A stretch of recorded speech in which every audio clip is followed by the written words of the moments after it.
The Las Vegas Raiders just slammed the accelerator on a season that was supposed to be a slow rebuild, and nobody outside the locker room was ready for the noise.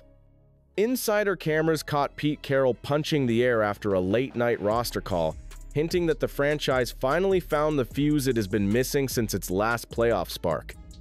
Rumors swirl of new play designs that stretch the field wider than Allegiant's neon roof, and every player in that room feels the clock ticking louder with each rep. The shocking part is the pivot starts on offense, where fresh voices have rewritten protections and motion packages to let speed rule every snap. A rookie center with the swagger of a 10-year vet is barking calls that reset the entire line, while a blur at wide receiver keeps burning corners so badly coaches replay practice tape in disbelief. Balance that with a proven quarterback who owns 29 wins in the last 3 seasons, despite taking more hits than any starter in that span, and you start to see why the Raiders are treating 2025 like an all-in heist. But here comes the twist that pulls everything tighter. If these new sparks light the scoreboard first, the next segment's mystery is simple. Can the quarterback on the clock cash in before the flame dies, or will the pressure cook him from the inside out? Keep watching, because the answer is hiding in a single offseason handshake that changed every expectation. But before we get into that, hit that like and subscribe button for more Raiders and all the NFL content. Let's aim for 500 likes on this video. Nobody's talking about it loud enough, but the Raiders' offense might be the real shockwave in the AFC West this year. While every headline keeps pointing to defensive shakeups, something different is happening in the trenches. Jackson Powers Johnson, a rookie center with an all-pro ceiling, hasn't just taken over the huddle, he's taken ownership of the entire offensive identity. The guy talks trash, moves bodies, and makes every lineman next to him look better. His arrival gives this unit something it hasn't had in years: attitude and control at the point of attack. What fans didn't expect was how fast the Raiders started stacking real depth behind that. DJ Glaze is turning heads with his footwork. Alex Kappa's presence at guard has locked in a right side that used to collapse under pressure. But the real curveball? Trey Tucker. Still young, still developing, but now working with the starters and smoking DBs in nearly every minicamp rep. He's the player defenses can't afford to ignore anymore. And now there's buzz around something even bigger. 3 new rookie receivers, Jack Besh, Dante Thornton Jr., and Tommy Mellott, were brought in, but Tucker hasn't flinched. If anything, he's gone faster, louder, sharper.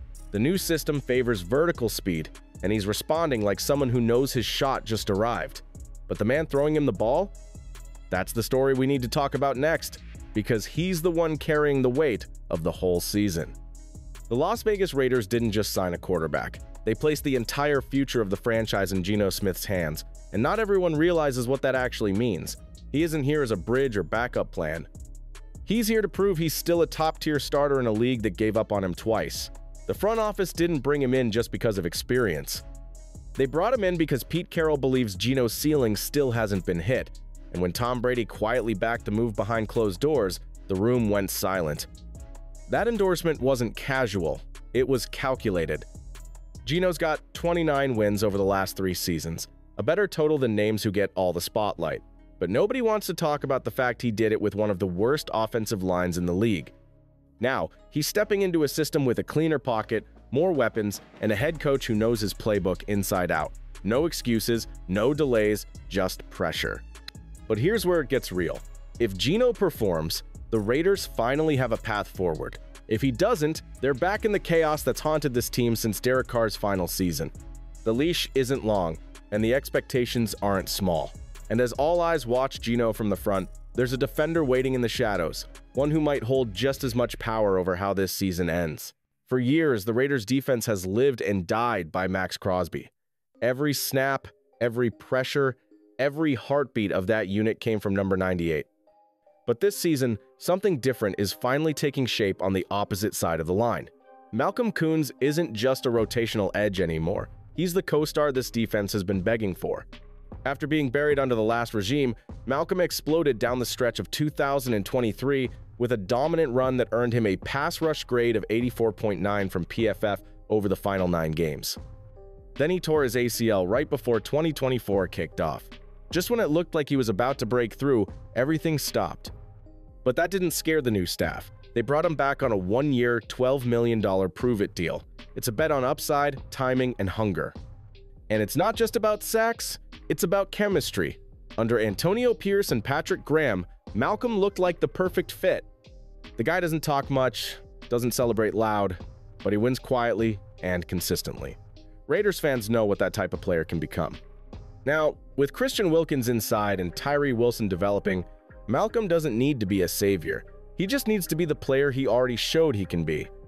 And if that happens, this pass rush won't just be good, it'll be feared. But there's one big piece left to talk about, the man in the middle, and the concern around him is growing faster than anyone expected. Allegiant Stadium felt a jolt when a photo surfaced of Christian Wilkins in a walking boot, the same right ankle that needed surgery last October. One moment he was the splash signing at $90 million, the next he looked like a question mark wrapped in medical tape. Inside the facility, nobody is sounding alarms in public, yet equipment managers have already ordered extra ice tubs and coaches are shifting practice reps. The message is clear. The Raiders cannot afford to see that boot at kickoff in Week 1. Training camp always brings surprises, but this year's Raiders roster bubble is packed with real consequences. Behind the starting units, there's a war going on for the final few spots, and some unexpected names are turning that battle upside down.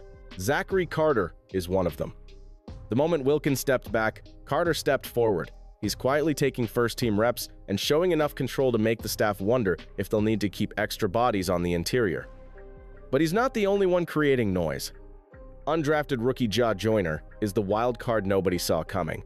His burst off the edge has caught enough eyes that the Raiders are now evaluating him as a potential stand-up linebacker in hybrid sets. He's not just in the mix, he's threatening to jump the line. Add in players like Thomas Harper, who's challenging the safety rotation, and suddenly there's a real chance names like Trey Taylor or even Tommy Eichenberg get pushed out. The front office now faces a numbers game with no easy answers. 7 defensive tackles, 5 edge rushers, a loaded safety room that might not have room for everyone. Every snap in preseason will carry weight. And all of it circles back to one core truth. These last decisions won't just shape depth, they'll shape the Raiders' identity. But only one name still hasn't been revealed. The player ranked #1 in pressure. The one guy who could flip this season on his own. You're about to find out who it is. Now it's your turn. Drop your top 5 Raiders make-or-break players for 2025 in the comments. Do you think Geno Smith deserves to be #1? Or is someone else carrying more pressure than we realize? And before you scroll away, tell me what city you're watching from and what time it is right now.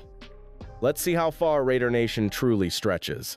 If you're still here, you're the real ones. So smash that like button, hit subscribe, and stay tuned. This season's just getting started.